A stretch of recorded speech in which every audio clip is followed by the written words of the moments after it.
बड़े घर की बेटी। इस कहानी में मुंशी प्रेमचंद ने संयुक्त परिवारों में होने वाली समस्याओं का चित्रण किया है।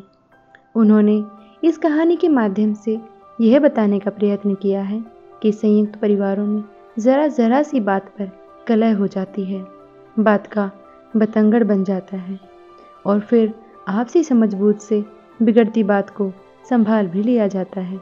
आनंदी एक बड़े घर की बेटी है, परंतु जहाँ उसका विवाह होता है वह घर उसके मायके जैसा नहीं होता। वह घर के हिसाब से अपने आप को ढाल लेती है बिना किसी शिकायत के, पर एक दिन कुछ ऐसा हो जाता है कि वह सहन नहीं कर पाती। तो ऐसा क्या होता है और तब वह क्या करती है, जानने के लिए सुनिए मुंशी प्रेमचंद की प्रसिद्ध कहानी बड़े घर की बेटी। बेनी माधव सिंह गोरीपुर गांव के जमींदार और नंबरदार थे। उनके पिता में किसी समय बड़े धन धान्य संपन्न थे। गांव का पक्का तालाब और मंदिर, जिनकी अब मरम्मत भी मुश्किल थी, उन्हीं के कीर्ति स्तंभ थे। कहते हैं इस दरवाजे पर हाथी झूमता था। अब उसकी जगह एक बूढ़ी भैंस थी, जिसके शरीर में अस्थि पंजर के सिवा और कुछ शेष न रहा, पर दूध शायद बहुत देती थी, क्योंकि एक न एक आदमी हांडी लिए उसके सिर पर सवार ही रहता था। बेनी माधव सिंह अपनी आधी से अधिक संपत्ति वकीलों को भेंट कर चुके थे। उनकी वर्तमान आय 1000 रुपये वार्षिक से अधिक न थी। ठाकुर साहब के 2 बेटे थे। बड़े का नाम श्रीकंठ सिंह था। उसने बहुत दिनों के परिश्रम और उद्योग के बाद बीए की डिग्री प्राप्त की थी। अब एक दफ्तर में नौकर था। छोटा लड़का लाल बिहारी सिंह दोहरे बदन का सजीला जवान था। भरा हुआ मुखड़ा, चौड़ी छाती, भैंस का 2 सेर ताज़ा दूध वह उठकर सवेरे पी जाता था। श्रीकंठ सिंह की दशा बिल्कुल विपरीत थी। इन नेत्रप्रिय गुणों को उन्होंने बीए इन्हीं 2 अक्षरों पर न्योछावर कर दिया था। इन 2 अक्षरों ने उनके शरीर को निर्बल और चेहरे को कांतिहीन बना दिया था। इसी से वैद्य ग्रंथों पर उनका विशेष प्रेम था। आयुर्वेदिक औषधियों पर उनका अधिक विश्वास था। शाम सवेरे उनके कमरे में प्राय खरल की सुरीली कर्ण मधुर ध्वनि सुनाई दिया करती थी। लाहौर और कलकत्ते के वैद्यों से बड़ी लिखा पढ़ी रहती थी। श्रीकंठ इस अंग्रेजी डिग्री के अधिपति होने पर भी अंग्रेजी सामाजिक प्रथाओं के विशेष प्रेमी न थे, बल्कि वह बहुधा बड़े जोर से उसकी निंदा और तिरस्कार किया करते थे। इसी से गांव में उनका बड़ा सम्मान था। दशहरे के दिनों में वह बड़े उत्साह से रामलीला में सम्मिलित होते और स्वयं किसी न किसी पात्र का पाठ लेते थे। गोरीपुर में रामलीला के वही जन्मदाता थे। प्राचीन हिंदू सभ्यता का गुणगान उनकी धार्मिकता का प्रधान अंग था। सम्मिलित कुटुंब के तो वह एकमात्र उपासक थे। आजकल स्त्रियों को कुटुंब में मिलजुल कर रहने की जो अरुचि होती है, उसे वह जाति और देश दोनों के लिए हानिकारक समझते थे। यही कारण था कि गांव की ललनाएं उनकी निंदक थी। कोई कोई तो उन्हें अपना शत्रु समझने में भी संकोच न करती थी। स्वयं उनकी पत्नी को ही इस विषय में उनसे विरोध था। यह इसलिए नहीं कि उसे अपने सास ससुर, देवर जेठ या आदि से घृणा थी, बल्कि उसका विचार था यदि बहुत कुछ सहने और तरह देने पर भी परिवार के साथ निर्वाह न हो सके तो आए दिन की कला से जीवन को नष्ट करने की अपेक्षा यही उत्तम है कि अपनी खिचड़ी अलग पकाई जाए। आनंदी एक बड़े उच्च कुल की लड़की थी। उसके बाप एक छोटी रियासत के तालुकेदार थे। विशाल भवन, एक हाथी, 3 कुत्ते, बाज, बहरी शिकरे, झाड़ फानूस, ऑनरेरी मजिस्ट्रेट और ऋण, जो कि एक प्रतिष्ठित तालुकेदार के भोग्य पदार्थ हैं, सभी यहाँ विद्यमान थे। नाम था भूप सिंह। बड़े उदारचित और प्रतिभाशाली पुरुष थे, पर दुर्भाग्य से लड़का एक भी न था। 7 लड़कियां हुई और देवयोग से सब की सब जीवित रही। पहली उमंग में तो उन्होंने 3 ब्याह दिल खोल कर किए, पर 15-20 हजार रुपयों का कर्ज सिर पर हो गया तो आंखें खुली, हाथ समेट लिया। आनंदी चौथी लड़की थी। वह अपनी सब बहनों से अधिक रूपवती और गुणवती थी। इससे ठाकुर भूप सिंह उसे बहुत प्यार करते थे। सुंदर संतान को कदाचित उसके माता पिता भी अधिक चाहते हैं। ठाकुर साहब बड़े धर्म संकट में थे कि इसका विवाह कहाँ करें। न तो यही चाहते थे कि ऋण का बोझ बढ़े और न ही यह स्वीकार था कि उसे अपने को भाग्यहीन समझना पड़े। एक दिन श्रीकंठ उनके पास किसी चंदे का रुपया मांगने आए। शायद नागरी प्रचार का चंदा था। भूप सिंह उनके स्वभाव पर रीझ गए और धूमधाम से श्रीकंठ सिंह का आनंदी के साथ ब्याह हो गया। आनंदी अपने नए घर में आई तो यहाँ का रंग ढंग कुछ और ही देखा। जिस टीम टाम की उसे बचपन से ही आदत पड़ी हुई थी, वह यहाँ नाम मात्र को भी न थी। हाथी घोड़ों का तो कहना ही क्या, कोई सजी हुई सुंदर बहली तक न थी। रेशमी स्लीपर साथ लाई थी, पर यहाँ बाग कहाँ। मकान में खिड़कियां तक न थी, न जमीन पर फर्श, न दीवार पर तस्वीरें। यह एक सीधा सादा देहाती गृहस्थी का मकान था, किंतु आनंदी ने थोड़े ही दिनों में अपने को इस नई अवस्था के ऐसा अनुकूल बना लिया मानो उसने विलास के सामान कभी देखे ही न थे। एक दिन दोपहर के समय लाल बिहारी सिंह 2 चिड़िया लिए हुए आया और भावत से बोला, जल्दी से पका दो, मुझे भूख लगी है। आनंदी भोजन बनाकर उनकी राह देख रही थी। अब वह नया व्यंजन बनाने बैठी। हांडी में देखा तो घी पाव भर से अधिक न था। बड़े घर की बेटी किफायत क्या जाने, उसने सब घी मांस में डाल दिया। लाल बिहारी खाने बैठा तो दाल में घी न था। बोला, दाल में घी क्यों नहीं छोड़ा? आनंदी ने कहा, घी सब मांस में पड़ गया। लाल बिहारी जोर से बोला, अभी परसों ही घी आया था, इतना जल्दी उठ गया? आनंदी ने उत्तर दिया, आज तो कुल पाव भर रहा होगा, वह सब मैंने मांस में डाल दिया। जिस तरह सूखी लकड़ी जल्दी से जल उठती है, उसी तरह शुदा से बावला मनुष्य जरा जरा सी बात पर तिनक जाता है। लाल बिहारी को भावज की यह ढीठाई बहुत बुरी मालूम हुई। तिनक कर बोला, मैके में तो चाहे घी की नदी बहती हो, स्त्रियां गालियां सह लेती है, मार भी सह लेती हैं, पर मैके की निंदा उनसे नहीं सही जाती। आनंदी मुंह फेर कर बोली, हाथी मरा भी तो 9 लाख का, वहाँ इतनी घी नित्य नए कहार खा जाते हैं। लाल बिहारी जल गया। थाली उठाकर पलट दी और बोला, जी चाहता है जी पकड़कर खींच लो। आनंदी को भी क्रोध आ गया, मुंह लाल हो गया। बोली, वह होते तो आज इसका मजा चखाते। अब अनपढ़ उज्जड़ ठाकुर से न रहा गया। उसकी स्त्री एक साधारण जमींदार की बेटी थी। जब जी चाहता उस पर हाथ साफ कर लिया करता था। खड़ा उठाकर आनंदी की ओर जोर से फेंकी और बोला, जिसके गुमान पर भूली हुई हो उसे भी देखूंगा और तुम्हें भी। आनंदी ने हाथ से खड़ाऊ रोकी, सिर बच गया, पर उंगली में बड़ी चोट आई। क्रोध के मारे हवा से हिलते पत्ते की भांति कांपती हुई अपने कमरे में आकर खड़ी हो गई। स्त्री का बल और साहस, मान और मर्यादा पति तक है। उसे अपने पति के ही बल और पुरुषत्व का घमंड होता है। आनंदी खून का घूंट पीकर रह गई।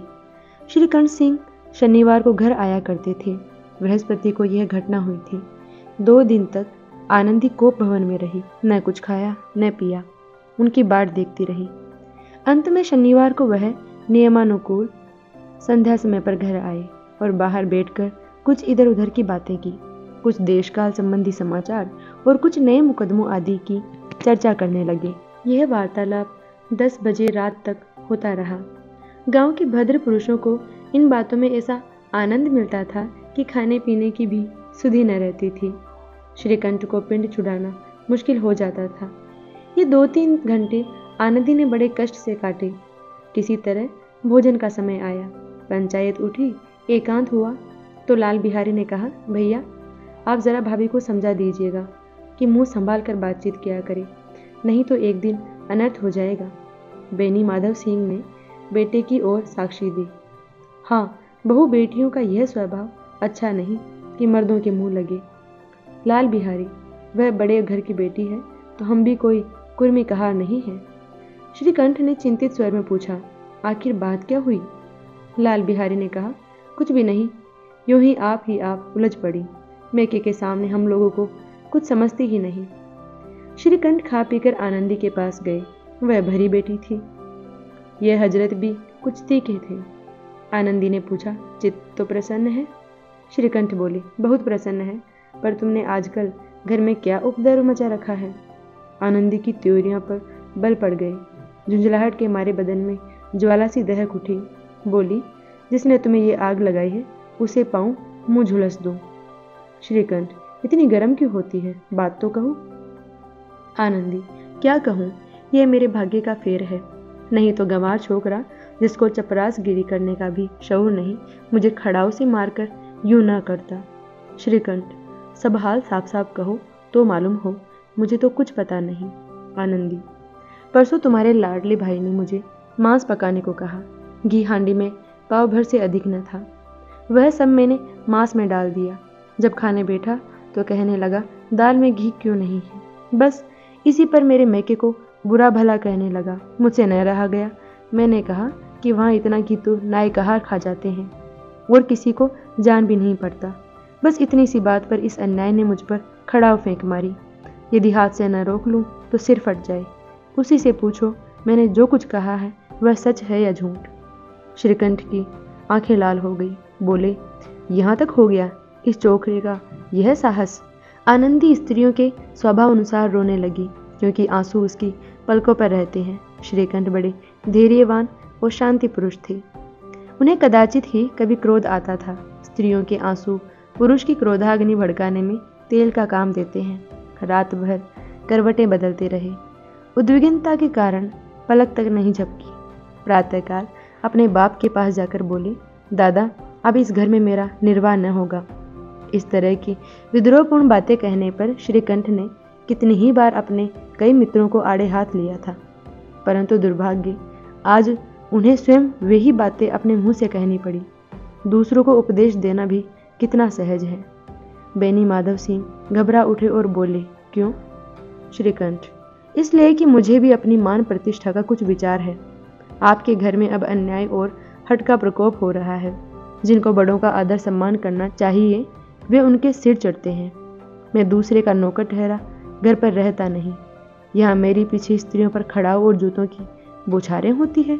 कड़ी बात तक चिंता नहीं, कोई एक की दो कह दे वहाँ तक मैं सह सकता हूँ, किंतु यह कदापि नहीं हो सकता कि मेरे ऊपर लात घुसे पड़े और मैं दम न मारूं। बेनी माधव सिंह कुछ जवाब न दे सके। श्रीकंठ सदैव उनका आदर करते थे। उनके ऐसे तेवर देकर बूढ़ा ठाकुर अवाक रह गया। केवल इतना ही बोला, बेटा, तुम बुद्धिमान होकर ऐसी बातें करते हो? स्त्रियां इस तरह घर का नाश कर देती हैं। उनको बहुत सिर चढ़ाना अच्छा नहीं। श्रीकंठ, इतना मैं जानता हूँ। आपके आशीर्वाद से ऐसा मूर्ख नहीं हूँ। आप स्वयं जानते हैं कि मेरे ही समझाने बुझाने से इसी गांव में कई घर संभल गए। पर जिस स्त्री की मान प्रतिष्ठा का ईश्वर के दरबार में उत्तरदाता हूँ, उसके प्रति ऐसा घोर अन्याय और पशुवत व्यवहार मुझे असह्य है। आप सच मानिए, मेरे लिए यही कुछ कम नहीं कि लाल बिहारी को कुछ दंड नहीं होता। अब बेनी माधव सिंह भी गरमाए। ऐसी बातें और न सुन सके। बोले, लाल बिहारी तुम्हारा भाई है। उससे जब कभी भूल चूक हो उसके कान पकड़ो। लेकिन श्रीकंठ, लाल बिहारी को मैं अब अपना भाई नहीं समझता। बेनी माधव सिंह, स्त्री के पीछे? श्रीकंठ, जी नहीं, उसकी क्रूरता और अविवेक के कारण। दोनों कुछ देर चुप रहे। ठाकुर साहब लड़के का क्रोध शांत करना चाहते थे, लेकिन यह स्वीकार नहीं करना चाहते थे कि लाल बिहारी ने कोई अनुचित काम किया है। इसी बीच में गांव के और कई सज्जन हुक्के चिल्लम के बहाने वहां आ बैठे। कई स्त्रियों ने जब ये सुना कि श्रीकंठ पत्नी के पीछे पिता से लड़ने को तैयार है तो उन्हें बड़ा हर्ष हुआ। दोनों पक्षों की मधुर वाणियां सुनने के लिए उनकी आत्माएं तिलमिलाने लगी। गांव में कुछ ऐसे कुटिल मनुष्य भी थे जो इस कुल की नीतिपूर्ण गति पर मन ही मन जलते थे। वह कहा करते थे, श्रीकंठ अपने बाप से दबता है, इसीलिए वह दब्बू है। उसने विद्या पढ़ी लेकिन वह किताबों का कीड़ा है। बेनी माधव सिंह उसकी सलाह के बिना कोई काम नहीं करते। यह उनकी मूर्खता है। इन महानुभावों की शुभकामनाएं आज पूरी होती दिखाई दी। कोई हुक्का पीने के बहाने और कोई लगान की रसीद दिखाने आकर बैठ गया। बेनी माधव सिंह पुराने आदमी थे। इन भावों को ताड़ गए। उन्होंने निश्चय किया कि चाहे कुछ ही क्यों न हो, इन द्रोहियों को ताली बजाने का अवसर न दूंगा। तुरंत कोमल शब्दों में बोले, बेटा मैं तुमसे बाहर नहीं हूँ, तुम्हारा जो जी चाहे करो, अब तो लड़के से अपराध हो गया। इलाहाबाद का अनुभव रहित झल्लाया हुआ ग्रेजुएट इस बात को न समझ सका। उसने डिबेटिंग क्लब में अपनी बात पर आ अड़ने की आदत थी। इन हथकंडों की उसे क्या खबर। बाप ने जिस मतलब से बात पलटी थी वह उसकी समझ में न आई और बोला, लाल बिहारी के साथ अब इस घर में नहीं रह सकता। बेनी माधव, बेटा बुद्धिमान लोग मूर्खों की बातों पर ज़्यादा ध्यान नहीं देते। वह बेसमझ लड़का है, उससे जो कुछ भूल हुई उसे तुम बड़े होकर क्षमा करो। श्रीकंठ, उसकी इस दुष्टता को मैं कदापि नहीं सह सकता। या तो वह घर में रहेगा या मैं ही। आपको यदि वह अधिक प्यारा है तो मुझे विदा कीजिए, मैं अपना भार आप संभाल लूँगा। और यदि मुझे रखना चाहते हैं तो उससे कहिए कि जहाँ चाहे चला जाए। बस ये मेरा अंतिम निश्चय है। लाल बिहारी सिंह दरवाजे की चौखट पर चुपचाप खड़ा बड़े भाई की बातें सुन रहा था। वह उनका बहुत आदर करता था। उसे कभी इतना साहस न हुआ कि श्रीकंठ के सामने चारपाई पर बैठ जाए, हुक्का पी ले या पान खा ले। बाप का भी वह इतना मान न करता था। श्रीकंठ का भी उस पर हार्दिक स्नेह था। अपने होश में उन्होंने कभी उसे गुड़का तक न था। जब वह इलाहाबाद से आते तो उसके लिए कोई न कोई वस्तु अवश्य लाते। मुगदर की जोड़ी उन्होंने ही बनवा दी थी। पिछले साल जब उसने अपने से ड्यूटी जवान को नाग पंचमी के दिन दंगल में पछाड़ दिया तो उन्होंने पुलकित होकर अखाड़े में ही जाकर उसे गले लगा लिया था। 5 रुपए के पैसे लुटाए थे। ऐसे भाई के मुंह से आज ऐसी हृदय विदारक बात सुनकर लाल बिहारी को बड़ी ग्लानि हुई और वह फूट फूट कर रोने लगा। इसमें संदेह नहीं कि अपने किए पर पछता रहा था। भाई के आने से एक दिन पहले से उसकी छाती धड़कती थी कि देखो भैया क्या कहते हैं, मैं उनके सम्मुख कैसे जाऊंगा, उनसे कैसे बोलूंगा, मेरी आंखें उनके सामने कैसे उठेंगी। उसने समझा था कि भैया मुझे बुलाकर समझा देंगे। इस आशा के विपरीत आज उन्होंने उसे निर्दयता की मूर्ति बने हुए पाया। वह मूर्ख था, परंतु उसका मन कहता था कि भैया मेरे साथ अन्याय कर रहे हैं। यदि श्रीकंठ उसे अकेले में बुलाकर 2-4 बातें कह देते, इतना ही नहीं 2-4 तमाचे भी लगा देते तो कदाचित उसे इतना दुख न होता। पर भाई का यह कहना कि अब मैं इसकी सूरत नहीं देखना चाहता, लाल बिहारी से सहा न गया। वह रोता हुआ घर आया, कोठरी में जाकर कपड़े पहने, आंखें पोंछी, जिसमें कोई ये न समझे कि रोता था। और तब आनंदी के द्वार पर आकर बोला, भाभी भैया ने निश्चय किया है कि वह मेरे साथ इस घर में न रहेंगे। अब वह मेरा मुंह नहीं देखना चाहते, इसलिए अब मैं जाता हूँ। उन्हें फिर मुंह न दिखाऊंगा। मुझसे जो कुछ अपराध हुआ उसे क्षमा करना। और यह कहते कहते लाल बिहारी का गला भर आया। जिस समय लाल बिहारी सिंह सिर झुकाए आनंदी के द्वार पर खड़ा था, उसी समय श्रीकंठ सिंह भी आंखें लाल किए बाहर से आए। भाई को खड़ा देखा तो घृणा से आंखें फेर ली और कतरा कर निकल गए, मानो उसकी परछाई से दूर भागते हों। आनंदी ने लाल बिहारी की शिकायत तो की थी, लेकिन अब मन में पछता रही थी। वह स्वभाव से ही दयावती थी। उसे इसका तनिक भी ध्यान न था कि बात इतनी बढ़ जाएगी। वह मन में अपने पति पर झुंझला रही थी कि वह इतने गर्म क्यों होते हैं। उस पर यह भी भय लगा हुआ था कि कहीं मुझसे इलाहाबाद चलने को कहे तो कैसे क्या करूंगी। इस बीच में जब उसने लाल बिहारी को दरवाजे पर खड़े ये कहते सुना कि अब मैं जाता हूँ, मुझसे जो कुछ अपराध हुआ क्षमा करना, तो उसका रहा सहा क्रोध भी पानी हो गया और रोने लगी। मन का मेल धोने के लिए नयन जल से उपयुक्त और कोई वस्तु नहीं है। श्रीकंठ को देखकर आनंदी ने कहा, लाला बाहर खड़े बहुत रो रहे हैं। श्रीकंठ, तो मैं क्या करूं? आनंदी, भीतर बुला लो, मेरी जीभ में आग लगे, मैंने कहाँ से ये झगड़ा उठाया। श्रीकंठ, मैं न बुलाऊंगा। आनंदी, पछताओगे, उन्हें बहुत ग्लानि हो गई है, ऐसा न कहो, कहीं चल दे। श्रीकंठ न उठे। इतने में लाल बिहारी ने फिर कहा, भाभी भैया से मेरा प्रणाम कह दो, वह मेरा मुंह नहीं देखना चाहते, इसलिए मैं भी अपना मुंह उन्हें न दिखाऊंगा। लाल बिहारी इतना कहकर लौट पड़ा और शीघ्रता से दरवाजे की ओर बढ़ा। अंत में आनंदी कमरे से निकली और उसका हाथ पकड़ लिया। लाल बिहारी ने पीछे फिरकर देखा और आंखों में आंसू भरे बोला, मुझे जाने दो। आनंदी, कहाँ जाते हो? लाल बिहारी, जहाँ कोई मेरा मुंह न देखे। आनंदी, मैं न जाने दूंगी। लाल बिहारी, मैं तुम लोगों के साथ रहने योग्य नहीं हूँ। आनंदी, तुम्हें मेरी सौगंध, अब एक पग भी आगे न बढ़ाना।